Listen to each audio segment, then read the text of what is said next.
Welcome to Faith in America podcast, where we explore the spiritual heartbeat of the United States. One story, one belief, one conversation at a time. I'm your host, and today, in our very first episode, we're diving into the most influential and enduring religion in American history, Christianity. But Christianity in America is not just about going to church on Sundays. It's about cultural roots, political power, social movements, and personal identity. So, how did it come to dominate the religious life of a nation built on freedom of belief? What does it look like today in our changing society? Let's start at the beginning. Christianity arrived on the North American continent with European colonists in the early 1600s. The Puritans, who settled in New England, sought a new world where they could freely practice their version of Protestant Christianity. The Catholics arrived in Maryland, Anglicans in Virginia, and over time, the religious makeup of early America became a patchwork of Christian communities, each shaping their region in unique ways. These weren't just private beliefs. Religion influenced how towns were governed, how laws were written, and how people lived. The very idea of a city upon a hill, famously quoted by Puritan leader John Winthrop, reflected a vision of America as a moral example to the world, deeply grounded in Christian ideals. Throughout the 18th and 19th centuries, America experienced what historians call the Great Awakenings, periods of intense religious revival. These movements emphasized emotional preaching, personal salvation, and mass conversions. Evangelists like Jonathan Edwards and George Whitefield drew huge crowds, igniting a passion for faith that spread like wildfire. New denominations formed, old churches were split. Religion became more personal, more democratic, and more accessible. People were no longer dependent on a priest or an institution. They could find God for themselves, in a field, a barn, or even their own living room. These awakenings didn't just transform faith. They shaped education, abolitionist movements, temperance campaigns, and even early women's rights initiatives. In many ways, Christianity became the moral engine of American reform. Christianity in America is not a single faith, but rather a family of diverse denominations. Let's explore the three largest branches. A. Protestantism, the largest of all, representing about 40% of the U.S. population. It includes Baptists, Methodists, Lutherans, Pentecostals, Presbyterians, and more.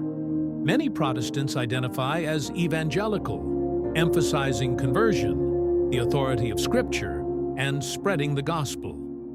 Protestantism shaped the cultural identity of regions like the American South, often referred to as the Bible Belt, where churches outnumber grocery stores and revivals are part of local life. B. Roman Catholicism. Catholics make up roughly 20% of Americans. The Catholic Church is the single largest religious institution in the country. Brought by immigrants from Ireland, Italy, Latin America, and the Philippines, Catholicism grew rapidly in cities and suburbs, offering not only worship, but schools, hospitals, and charities. Catholic influence extends from neighborhood parishes to the U.S. Supreme Court, where 6 of the 9 justices today have Catholic roots. See Orthodox Christianity. Smaller but historically rich. Orthodox Christians from Greek, Russian, Serbian, and Coptic backgrounds brought their liturgical traditions to major cities like New York, Chicago, and Los Angeles. While less visible in public life, the Orthodox Church maintains ancient traditions that connect modern believers to the early centuries of Christian faith. Christianity's influence in America stretches beyond religion. It touches every aspect of life. In communities, churches provide food pantries, shelters, addiction recovery programs, counseling, and youth mentorship. In education, Christian colleges and seminaries continue to train leaders across professions. Harvard, Princeton, and Yale were all founded with religious intent. In politics, Christianity has helped shape debates around abortion, LGBTQ rights, school prayer, and religious freedom laws.